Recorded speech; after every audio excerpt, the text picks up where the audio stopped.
우리가 인생을 살면서 이제 어떻게 살지? 이걸 어쩌나? 앞으로 어떻게 된단 말인가 하는 표현을 쓸 때가 종종 있습니다. 갑작스러운 일들을 만났을 때나 내가 노력하고 최선을 다했지만 그것에 아무런 결과나 어떤 변화가 나타나지 않을 때, 그때는 우리 당황하면서 우리 스스로 생각하며 이제는 우리가 어떻게 살지 하는 표현을 우리가 종종 쓸 때가 있습니다. 오늘 본문도 마찬가지 내용입니다. 이스라엘 백성들이 자신들이 최선을 다해서 노력을 했지만 기울어져가는 그들의 나라를 바라보면서 그들이 탄식하듯이 서로 불렀던 노래가 바로 이 노래입니다. 우리가 여호와께로 돌아가자. 그분에게만이 참 소망이 있다. 그 이야기를 서로가 격려하며 불렀던 노래이기도 합니다.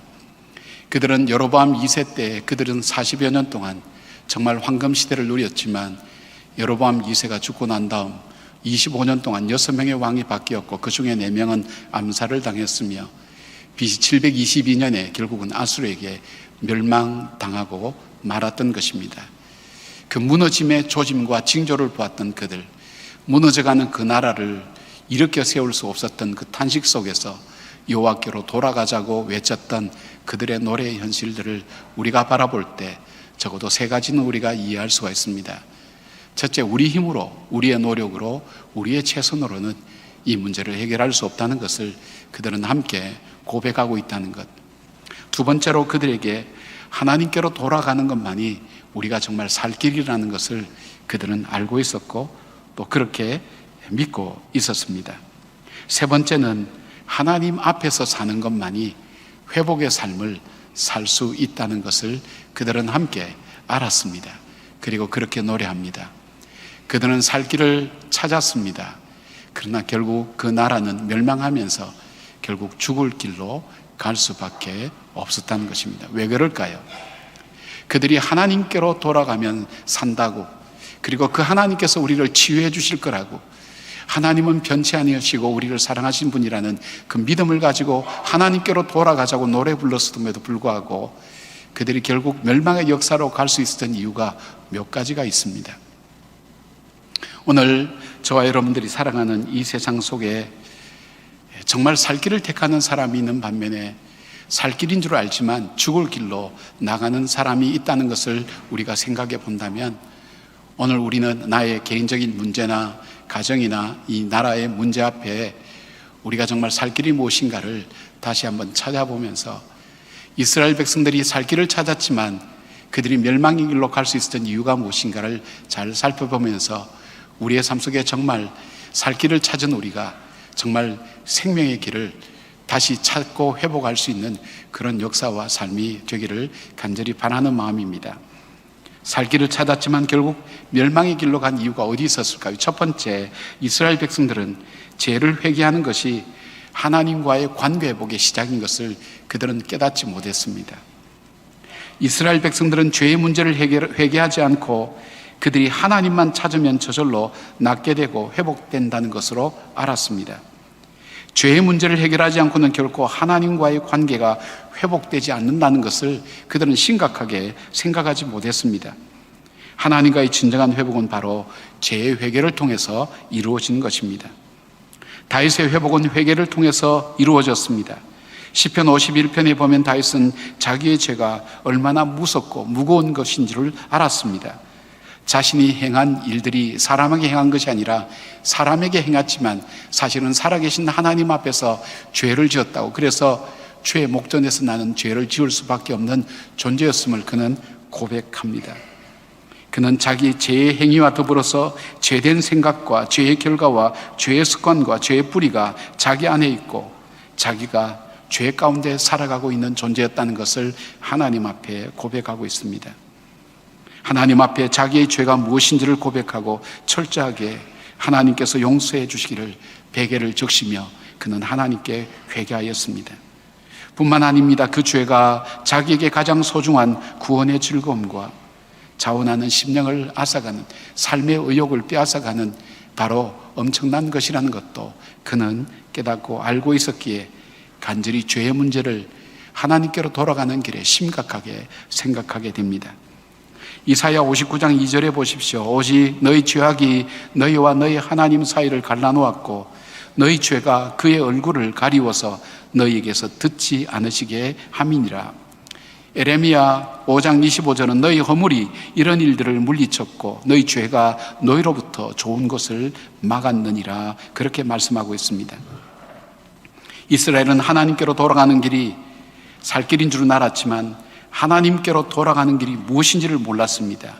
죄의 회개가 없이는 하나님께로 갈 수도 없고 하나님을 알 수도 없고 하나님의 도우심을 받을 수도 없고 하나님께로부터 오는 모든 좋은 것을 얻을 수도 없는 것임을 그들은 알지 못했다는 사실입니다. 7장 1절에 하나님이 이렇게 말씀합니다.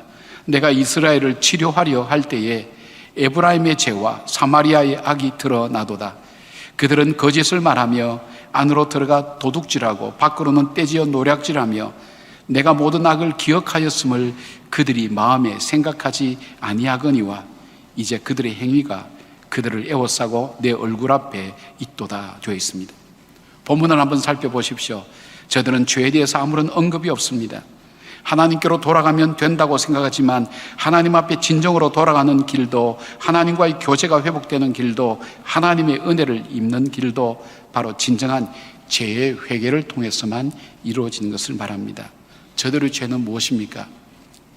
모든 것이 하나님께로부터 왔지만 세상의 다른 것들이 하나님을 대신하여 자기들의 삶을 공급해 주실 것이라고 그렇게 믿고 그 우상 숭배에 적극적으로 자기의 삶을 다해서 살아가는 삶을 말합니다. 하나님 없이도 살아갈 수 있다고 생각하는 하나님의 절대 주권을 부정하는 삶이 바로 하나님께서 말씀하시는 그 죄였습니다. 우상 숭배였습니다. 하나님과 언약을 맺은 백성이 하나님을 떠나서 다른 신을 쫓아가는 것을 하나님의 영적 간음이라고 말씀했습니다. 이 죄에 대한 부분이 회개되지 않고는 하나님과의 관계는 회복될 수가 없다는 것입니다. 느헤미야나 다니엘처럼 그들의 선조들로부터 내려오는 죄를 자기들의 죄로, 자기의 죄로 받아들이고 하나님 앞에 그 죄의 회개를 시작함으로 그들은 역사를 풀어갔습니다. 문제를 풀어갔습니다. 그들은 영적 원리를 알고 있었습니다. 하나님과 교제가 회복되기 위해서, 우리가 하나님의 은혜를 입기 위해서 우리가 해야 될 것은 우리와 하나님 사이를 가로막고 있는 이 죄의 문제를 해결하지 않고는, 즉 회개하지 않고는 하나님께 나갈 수 없다는 것을 알았기에 하나님은 그들을 통해서 그들의 기도를 들으시고 그들을 역사하셔서 그들의 역사를 구원하시고 하나님께서 소망을 열어가신 것을 보게 됩니다. 사랑하는 여러분, 우리는 이 민족 앞에 주어진 이 자유, 정말 그 자유를 가지고 하나님의 거룩함을 드러내야 할 때에 죄를 선택하면서 하나님을 드러내는 삶을 살지 못했다면 우리는 자복하고 회개해야 됩니다. 현실을 개탄하는 것보다 더 우리에게 심각하고 우선순위가 있다면 바로 회개의 기도와 간구로 하나님께 나갈 때에 진정한 회복이 있게 됩니다. 하나님의 심판 앞에 인간의 정의나 인간의 선행이 무슨 의미가 있겠습니까? 한 사람도 우리 중에 예외일 수는 없을 것입니다. 회개하면서 나가야 됩니다. 회개를 몰랐던 이스라엘은 그들의 간절한 마음처럼 하나님께 나갈 수도 없었고 하나님과의 관계를 회복할 수도 없었습니다. 개인이나 교회나 나라가 다시 하나님께 돌아가는 것에 소망이 있다고 그렇게 여겨진다면 오늘 나의 개인적인 죄와 더불어서 그리고 이 민족이 지은 죄를 하나님 앞에 자복하고 회개하는 것이 정말 중요한 것임을 우리는 깨달아야 됩니다. 이 죄의 회개가 없이는 살 길은 발견했지만 죽을 길로 갈 수밖에 없는 것이 바로 죄를 회개하지 않는 사람들의 삶의 모습입니다. 자, 이스라엘이 살 길은 찾았지만 죽을 길을 갈 수밖에 없었던 두 번째 이유가 있습니다. 그것은 하나님께로 돌아가자고 하면서도 그들은 신실하지 못했습니다. 4절 말씀입니다. 에브라임아, 내가 내게 어떻게 하랴? 유다야, 내가 내게 어떻게 하랴? 너의 인애가 아침 구름이나 쉬 없어지는 이슬 같도다 말씀합니다. 하나님의 속성 중에 우리가 인애함이 있다고 얘기합니다. 인애하신 구세주여, 그렇게 부릅니다. 이 인애함이라는 것은 뭐냐면 하나님께서 우리를 향한 하나님의 사랑이 변치 않고 신실하다는 의미를 담고 있습니다. 변치 않고 신실하다는 것, 바로 그 하나님이 우리의 하나님이라는 것입니다. 인애를 헤세드라는 단어로 이렇게 번역될 수 있는데, 인애라는 것을 좀 더 구체적으로 풀어서 설명하면 하나님과 사람들 앞에서 마땅히 지켜야 될 신실함이다, 이렇게 풀어서 설명할 수 있습니다. 좀 더 요약하면 하나님 앞에 마땅히 올려드려야 될 하나님의 백성의 삶의 도리라는 것입니다. 이스라엘 백성은 아침에 해가 뜨면 메말라버리는 이슬처럼 환경과 입장이 바뀌면 하나님 백성답게 사는 것을 버리고 자신의 뜻과 신념과 생각과 환경을 따라 살아가기를 쉽게 한다는 것입니다. 구름은 바람만 불어 금방 없어지는 것을 말합니다. 하나님을 향한 사랑과 하나님의 백성답게 사는 삶을 지속적으로 살지 못하고 믿음의 열매가 맺히지 못하고 쉽게 하나님을 배신하는 것이 바로 그들의 삶의 모습이었습니다. 순간적으로는 회개하고 눈물도 흘리고 사랑한다고 찬양도 뜨겁게 드리는 것 같지만 실제 삶에서는 회개에 합당한 열매도 하나님을 사랑하는 헌신과 희생도 없게 됩니다. 호세아 13장 3절에 하나님이 이렇게 말씀하십니다. 이러므로 그들은 아침 구름 같으며 쉬 사라지는 이슬 같으며 타작마당에서 광풍에 날리는 죽정이 같으며 굴뚝에서 나가는 연기 같으리라, 그렇게 말씀합니다. 여러분, 오늘 우리의 믿음은 어떠합니까? 우리가 환경의 변화 앞에, 나의 유익 앞에 우리는 이 믿음을 그대로 지키고 살아가나요? 하나님 앞에 우리는 신실한 성도의 모습으로 하나님의 자녀로 우리는 살아가고 있는가요? 우리가 어려울 때는 잠시 하나님 앞에 달려가는 것 같다가도 우리에게 조금만 여유가 생기면 하나님을 떠나서 자기가 보기에 좋은 대로 갈 수밖에 없는 것이 우리의 삶의 모습은 아닐까요? 이스라엘 백성들은 심각하게 하나님께로 돌아가자고 했지만 그러나 그 마음이 그들의 삶의 현실 앞에, 환경 앞에, 자기들의 생각 앞에 쉽게 무너져서 그 삶이 열매 맺지를 못했다는 것입니다. 마태복음 13장에 보면 말씀이 이 떨어지는 씨앗의 비유를 말씀하고 있습니다. 제일 먼저 이 생명이 있는 말씀이 길 위에 떨어집니다. 길 위에 떨어질 때 떨어져서 흙 속에 파고 들어가지 못하는 이 씨를 새들이 와서 먹는다고 얘기합니다. 이것을 무엇을 말씀합니까? 사람은 자기 생각, 자기 주관, 자기 신념, 자기 경험을 가지고 하나님 말씀을 받아들입니다.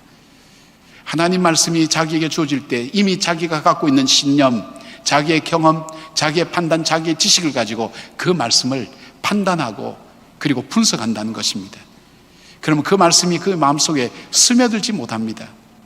오히려 판단하고 분석하는 자료로만 쓰게 되면 이 말씀이 갖고 있는 생명력이 내 안에서 움틀 수가 없습니다. 그리고 그것은 오래 우리에게 남아있지 않습니다. 사단이 와서 바로 그 생각을, 그 복음의 씨앗들을 집어먹는다는 것입니다. 두 번째로는 돌밭에 뿌려져서 말씀을 듣고 기쁨으로 받지만 뿌리가 없어서 환난과 박해가 오면 바로 시들어버리는 것을 말씀합니다.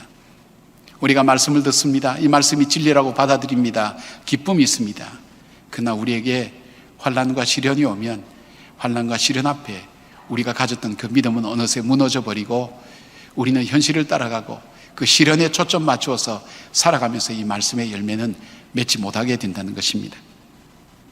세 번째는 가시떨기에 떨어진 씨앗과 같다고 얘기합니다. 말씀을 듣지만 세상의 염려와 재물의 유혹 앞에 말씀이 막혀서 열매를 맺지 못하는 것 같습니다.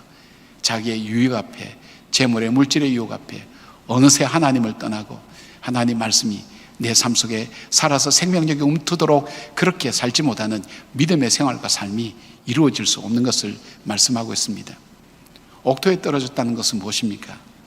내가 갖고 있는 삶의 모든 것을 내려놓고 하나님 말씀 앞에 내 마음을 여는 것을 말합니다.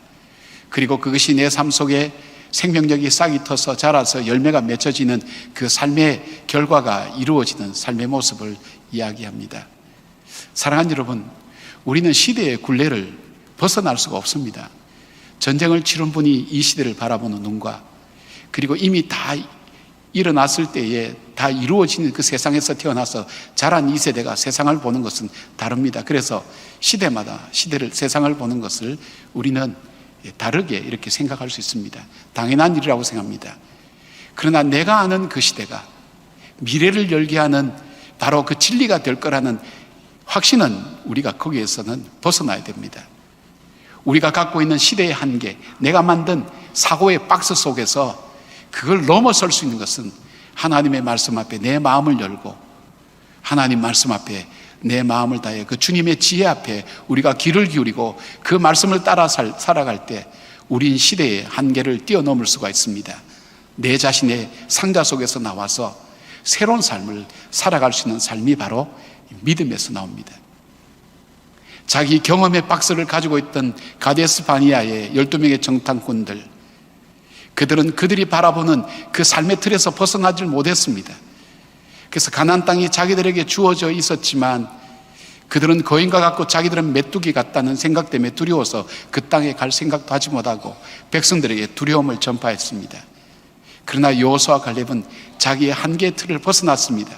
노예와 유목민의 한계를 벗어나서 믿음의 눈으로 바라볼 때, 하나님 말씀 앞에 자기의 마음을 열고 그 현실을 바라볼 때 하나님의 인도하심의 눈이 보이게 되며 그들의 한계와 그들의 경험의 한계를 벗어나서 하나님 부어주신 축복의 길을 걸어갈 수 있었고 그들의 미래를, 민족의 미래를 열어가는 사람이 될 수 있었다는 것입니다. 무엇입니까? 말씀 앞에 우리가 진실로 하나님 앞 신실하게 그 말씀을 받아들이고 그 말씀의 생명력이 내 안에 움터서 내 속에 그 생명력 넘치는 삶을 통해 거룩한 영향력을 세상 속에 증가하고 사는 삶, 이것이 없다는 것입니다. 복음성가 중에 이런 찬양이 있습니다. 세상 흔들리고 사람들은 변화해도 나는 주를 섬기리. 주님의 사랑은 영원히 변하지 않네. 나는 주를 신뢰해. 오직 믿음으로 내가 살리라. 오직 의인은 믿음으로 말미암아 살리라. 믿음 흔들리고 사람들 주를 떠나도 나는 주를 섬기리. 주님의 나라는 영원히 쇠하지 않네. 나는 주를 신뢰해. 오직 믿음으로 내가 살리라. 오직 의인은 믿음으로 말미암아 살리라. 이 찬양은 하나님 앞에 신실하게 사는 것이 무엇인지를 잘 표현하고 있습니다. 세상 흔들리고 사람들은 변화해도, 믿음 흔들리고 사람들은 주를 떠나도 오직 믿음으로 살리. 왜입니까? 주님의 사랑은 영원히 변하지 않기 때문입니다. 주님의 나라는 영원히 쇠하지 않기 때문입니다. 사람이 떠나가고 세상이 흔들려도 주님 앞에서 내가 믿은 믿음을 굳게 붙들고 그 말씀을 따라 살아가는 바로 그 신실함이 이스라엘 백성들 속에는 없었다는 것입니다. 단순히 입술의 회개로만, 입술의 고백으로만 끝나는 그 신앙은 바로 멸망의 길에서 떠날 수가 없습니다. 우리의 삶 속에 그 말씀의 씨앗이 내 안에 떨어져서 그 생명력이 내 한계를 뚫고 나와 열매를 맺고 새로운 미래와 열매를 맺어가는 그 삶을 만들어가는 그 삶이 우리들 속에 있기 위하여 하나님 앞에 신실한 우리의 삶이 필요한 것입니다. 이 신실함이 없었던 이스라엘 백성, 살 길을 알았지만 죽을 길로 갈 수밖에 없었습니다. 이 믿음의 응답이 하나님의 역사하심과 개입하심을 체험할 수 있게 되는 이유가 됩니다. 낙담하지 않고 말씀 붙들고 믿음 안에서 하나님의 신실하신 그 약속을 지켜나가는 주의 성도들 되기를 바랍니다. 자, 이스라엘 백성들이 살 길을 발견했지만 멸망길로 갈 수 있던 세 번째 이유는 그들은 회개에 합당한 열매를 맺지 못했습니다. 이스라엘 백성은 하나님께로 돌아가는 길이 살 길이라는 것을 알았습니다. 그러나 그들은 자신들이 살아온 삶이 잘못되었다는 것을 후회하고 인정하였지만 회개에 합당한 열매를 맺지 못했습니다. 모양과 형태는 바뀌었지만 마음 중심과 삶의 모습은 전혀 변화가 없었다는 것입니다. 회개라고 하는 것은 회와 괴를 구분해서 본다면 회는 내가 살아온 것에 대한 잘못을 인정하고 후회하는 것을 말합니다. 개는 무엇을 말합니까? 동시에 그러기에 내가 다시는 살아온 대로 살지 않고 주님의 말씀을 따라 새로운 삶을 사는 변화가 있어야 된다는 것입니다. 하나님께서 이스라엘 백성에게 요구하시는 것이 뭡니까? 우상 숭배를 버리라는 것입니다. 내가 얻고자 하는 것을 하나님께서 주신다는 것을 믿지 않고 세상의 다른 것이 나에게 원하는 것을 줄 수 있다고 믿고 그것을 추구하고 따라가는 삶, 이것이 우상 숭배요 영적으로 간음이라고 그렇게 말씀했습니다. 쉽게 말씀드린 것은 바알이 풍요를 주고 행복을 주고 소원을 이루어준다고 바알을 섬기는 살아가는 그런 삶을 내려놓고 하나님을 섬기는 삶으로 이어져야 된다는 것입니다. 내가 주인 삼은 것 내려놓아야 됩니다.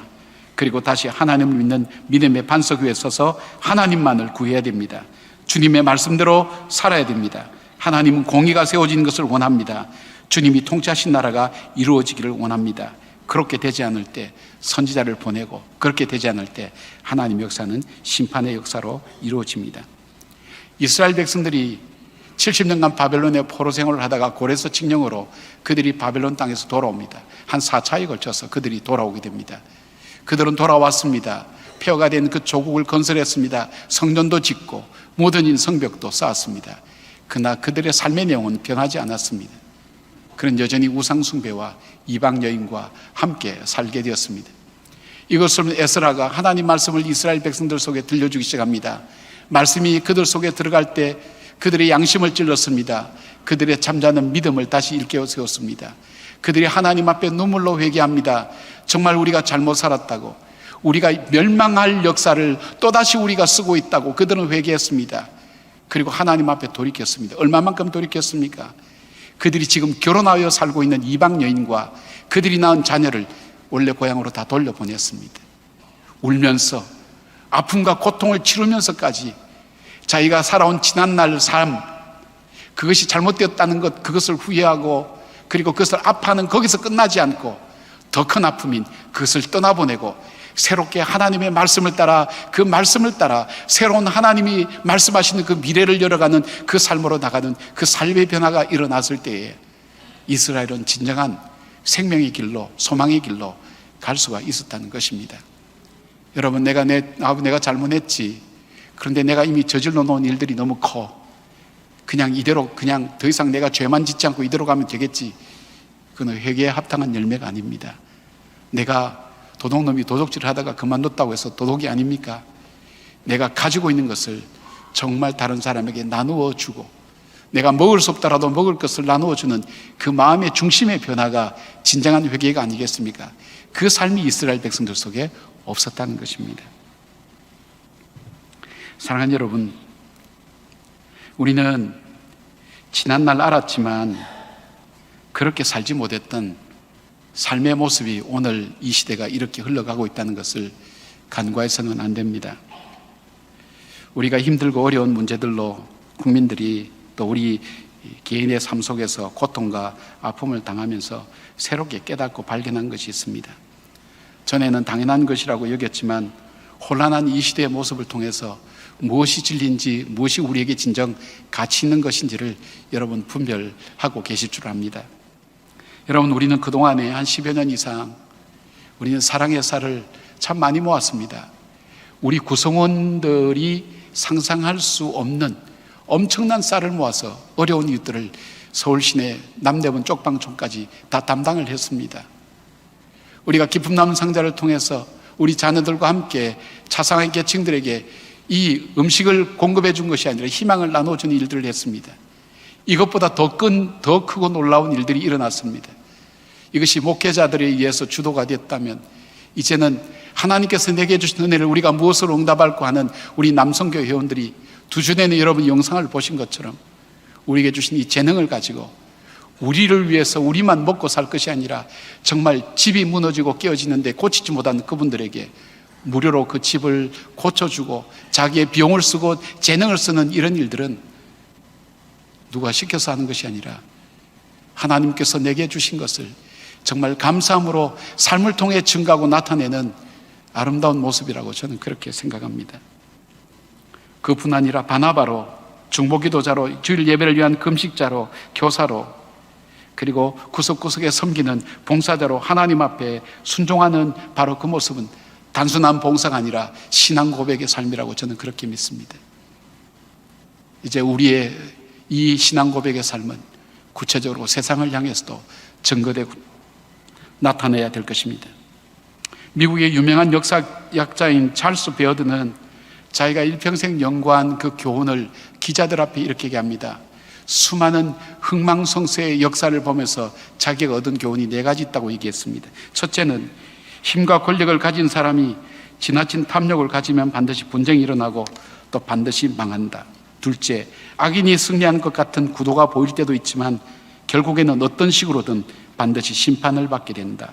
셋째, 잘못된 행위를 하는 사람들을 통해서도 때로는 의도치 않았던 발전과 역사의 번영이 찾아온다. 넷째, 날이 어두워질수록 별이 선명하게 보이듯 세상의 암흑과 혼란이 깊어질수록 진리의 가치와 희망의 깃발이 선명하게 드러난다. 그렇다면 여러분, 우리는 지금 낙심할 때가 아닙니다. 오히려 우리가 잘 알지 못했던 그 소중한 가치들을 이 시대의 어려움은 오늘 우리에게 말씀해 주고 있습니다. 우리가 하나님께로 돌아가야 되는 것이 우리의 살 길이라고 생각하고 있지만, 그러나 우리에게 진정한 회개가 없다면, 하나님 앞에 우리의 믿음에 신실함이 없다면, 우리가 회개에 합당한 열매를 맺지 못한다면, 하나님께로 살아갈 길은 우리가 찾았지만 그러나 결국은 멸망의 길로 기울어져간 역사를 붙잡을 수가 없다는 것입니다. 사랑하는 여러분, 다시 일어나십시오. 다시 깨어나십시오. 우리가 하나님 앞에 우리의 역사를 두고 시간마다 우리에게 이루어진 이 모든 일이 우리의 노력으로 이루어진 것이 아닌 것을 고백하며 주님 앞에 감사하십시다. 우리 역사를 보며 나의 지나온 삶을 보며 하나님께 감사하는 회복의 감사를 하나님께 올려드리십시다. 우리가 잘못하는 부분이 있다면, 우리가 하나님 영광을 드러낼 때 나를 위해서 그렇게 살았다면 이제는 주를 위해서 사는 삶의 열매들을 만들어 가십시다. 그리고 우리가 분명히 분별된 이 아름다운 가치를 세상의 공중권세 잡은 자들이, 그리고 자기들의 힘과 자기들의 모든 것으로 우리로 하여금 말씀으로 살지 못하는 이 시대적인 흐름 속에 휩쓸려 가지 말고 말씀 앞에 바로 서서 무엇이 우리에게 진정 소중한 것인가, 복된 것인가를 분별하며 그 말씀을 따라 살아가는 거룩한 고통을 우리가 감당해 나가야 될 것입니다. 진정 우리가 주님 앞에 살아갈 때 역사의 주인 되신 주님께서 분명히 개입하시라고 저는 믿습니다. 하나님의 인애와 자비와 사랑은 가장 칠흑 같은 어둠 속에서도 보석처럼 빛나는 삶의 소망입니다. 하나님의 포기치 않는 사랑이 있다면 우리는 우리의 어려움은 우리의 현실을, 우리의 삶을 더욱 새롭게 하는 반면 교사가 되는 것입니다. 이제 바르게 살아야 됩니다.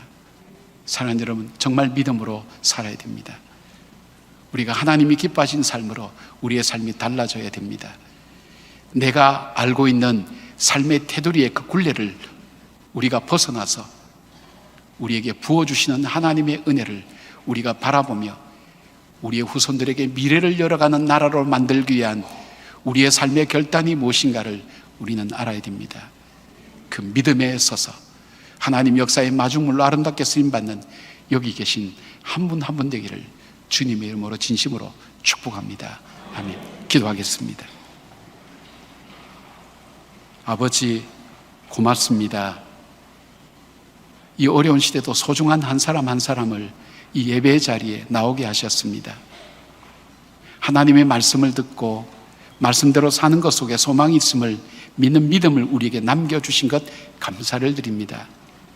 신실치 못한 우리의 모습은 쉽게 떠나고 쉽게 배신하고 쉽게 무너져 내려가지만, 그럼에도 불구하고 하나님의 말씀을 붙들고 신실하게 걸어가는 주의 자녀들이 오늘 드리는 예배 위에 주님 연락하여 주시옵고, 하나님 주님이 기뻐하시는 길, 생명의 길, 살 길로 선택하며 걸어가는 우리의 결단이 되게 하시고, 우리의 익숙하고 편하고 우리가 살아왔던 그 삶의 유익을 내려놓고 하나님이 기뻐하시는 창조적인 고통과 아픔을 기쁨으로 받아들이고 믿음의 길로 걸어갈 때 하나님이 주시는 참된 기쁨이 우리 가운데 가득한, 그리고 우리를 통해 하나님의 거룩한 나라가 이루어지는 그 나라를 사모하며 소망 가운데 걸어가는 우리 성도들 되게 하여 주시옵소서. 예수님의 이름으로 기도드리옵나이다. 아멘.